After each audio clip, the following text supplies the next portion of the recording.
Hello guys, welcome to Birendra finance. तो guys imagine करो कि आप और आपका दोस्त एक साथ पढ़ते थे, लेकिन आप पढ़ाई में अपने दोस्त से ज़्यादा इंटेलिजेंट थे और ज़्यादा नॉलेज भी रखते थे। इसीलिए पढ़ाई कंप्लीट करने के बाद आपको एक अच्छी सी जॉब भी मिल जाती है और आप एक डिसेंट सी लाइफ एंजॉय करने लगते हैं। आप एक्सपेक्ट करने लगते हैं कि आप अपने दोस्त से पढ़ाई में ज़्यादा इंटेलिजेंट थे, इसीलिए आप फाइनेंशियली ज़्यादा स्टेबल हैं और आप अपने दोस्त से ज़्यादा सक्सेसफुल भी हैं। लेकिन 40 की एज में आपका वही फ्रेंड आपसे मिलता है जो पढ़ाई में हमेशा आपसे बहुत बुरा परफॉर्म करता था, पर जब आप उससे मिलते हैं तो आपको पता चलता है कि आज वो एक मिलियनियर बन चुका है। यानी कि बचपन में तो उसने मजे किए ही और साथ में बड़े होने पर भी उसे आपसे बहुत ज्यादा रिवॉर्ड्स मिले।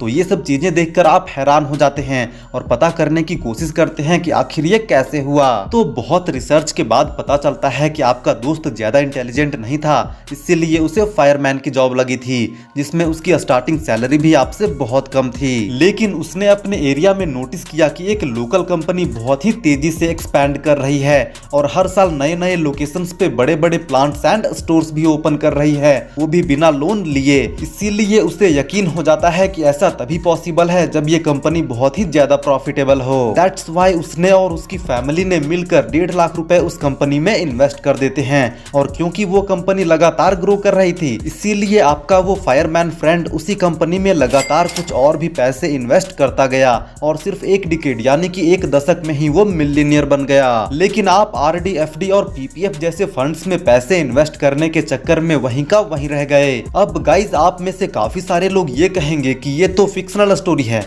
यानी कि एक मनगढ़ंत कहानी है, रियल लाइफ में ऐसा थोड़ी ना होता है। तो आपको बता दें कि ये रियल एग्जाम्पल पीटर लिंच ने अपनी book one up on wall street में दिया है, जहां पर एक फायरमैन टैम्पेक्स नाम की कंपनी के कुछ शेयर्स खरीदता रहा और मिलियनियर बन गया। और गाइज यही वन ऑफ द बेस्ट तरीका है पैसे से पैसा कमाने का, कि यदि आप अपना खुद का बिजनेस स्टार्ट ना कर सको तो कम से कम इतना स्किल बना लो कि किसी दूसरे के ग्रोथ से भी पैसे कमा सको। अब दोस्तों आप में से काफी सारे लोग ये भी कहेंगे कि यार ये तो बहुत ही ज्यादा डिफिकल्ट है, हर कोई ऐसा नहीं कर सकता, या फिर हमें इन्वेस्टमेंट समझ ही नहीं आता। तो गाइज इसीलिए आज की इस वीडियो में हम बिल्कुल ही आसान तरीके से जानेंगे कि हम इन्वेस्ट कहां और कैसे कर सकते हैं। सो प्लीज वीडियो को पूरा देखना।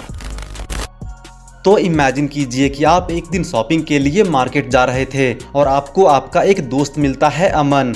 आप दोनों काफी टाइम के बाद मिले हो, इसीलिए आप डिसाइड करते हो कि साथ में थोड़ा टाइम स्पेंड किया जाए। इसीलिए आप दोनों साथ में चाय पीने के लिए एक रेस्टोरेंट जाते हो। तो वहीं पे आपका दोस्त बातचीत करते करते बताता है कि उसने आइसक्रीम बनाने वाली एक फैक्ट्री स्टार्ट की है, इसीलिए उसे अपने बिजनेस को एक्सपैंड करने के लिए मिनिमम 3 लाख रुपए की अर्जेंट नीड है। तो क्या आप उसे पैसे दे सकते हो? और इसके बदले वो आपको अपनी कंपनी का कुछ हिस्सा यानी कि शेयर्स भी देगा।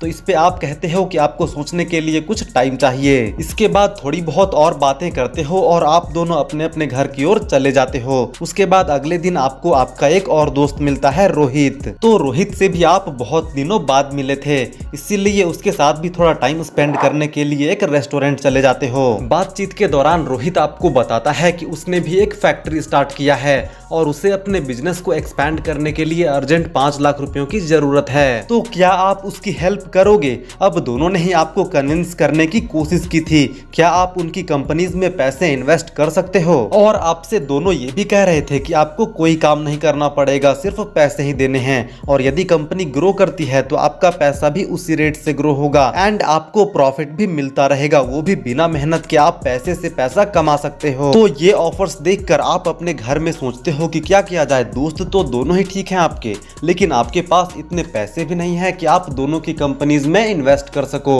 और आप अपनी फैमिली एंड उनके फ्यूचर के बारे में भी सोचते हो कि आप बिना सोचे समझे पैसे इन्वेस्ट नहीं कर सकते। फिर काफी टाइम के बाद आप सोचते हो कि दोनों में से किसी एक फ्रेंड के बिजनेस में तो इन्वेस्ट कर ही सकता हूँ, लेकिन दोनों के बिजनेस के बारे में मुझे सब कुछ पता होनी चाहिए। तो ये सब जानने के लिए आप अपने दोनों दोस्तों को एक ही मेल करते हो, जिसमें उनके बिजनेस से रिलेटेड कुछ सवाल पूछते हो और ईमेल कुछ इस तरह से लिखते हो। डियर ब्रदर, इससे पहले कि मैं तुम्हारे बिजनेस में इन्वेस्ट कर सकूं, तुम्हारे बिजनेस को लेकर मेरे कुछ सवाल हैं। जितनी जल्द हो सके मुझे इन 5 सवालों के जवाब मेल में रिप्लाई कर देना ताकि मैं कोई डिसीजन ले सकूं।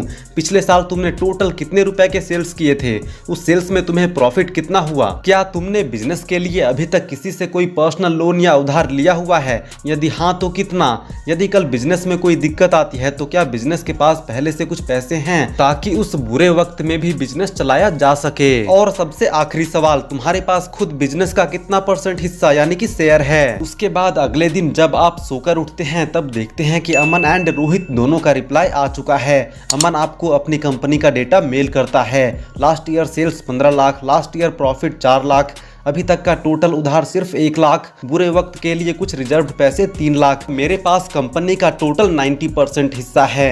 रोहित का भी मेल आपके पास आता है और उसके नंबर्स कुछ इस तरीके से होते हैं। Last year cell 15 lakh, last year profit 1.5 lakh, अभी तक का उधार 8 लाख, बुरे वक्त के लिए कुछ रिजर्व्ड पैसे सिर्फ 40,000। मेरे पास बिजनेस का परसेंटेज ओनली 15% है। अब यदि दोनों के आंकड़े देखने के बाद यदि आपको पैसे इन्वेस्ट करने ही है तो आप किसकी कंपनी में पैसे इन्वेस्ट करोगे? तो यदि कोई सिंपल सा कॉमन सेंस भी यूज करे तो ऑब्वियस सी बात है कि आप अमन की कंपनी में पैसे इन्वेस्ट करोगे, क्योंकि दोनों की कंपनीज का सेल्स बराबर होने के बावजूद भी अमन की कंपनी का प्रॉफिट ज्यादा है, उधार कम है और बैंक में रिजर्व्ड पैसे भी ज्यादा है। यानी कि बुरे वक्त में उधार देने में ज्यादा प्रॉब्लम नहीं आएगी और अमन का उसके बिजनेस में हिस्सेदारी भी ज्यादा है, इसीलिए वो अपने बिजनेस में ज्यादा कमिटेड होकर काम करेगा, जिससे कंपनी भी ग्रो करेगी एंड आपका पैसा भी ग्रो करेगा। अब दोस्तों, आप में से काफी सारे लोग ये सोच रहे होंगे कि ये एग्जाम्पल तो ठीक है, लेकिन इसे रियल लाइफ में कैसे इम्प्लीमेंट करें?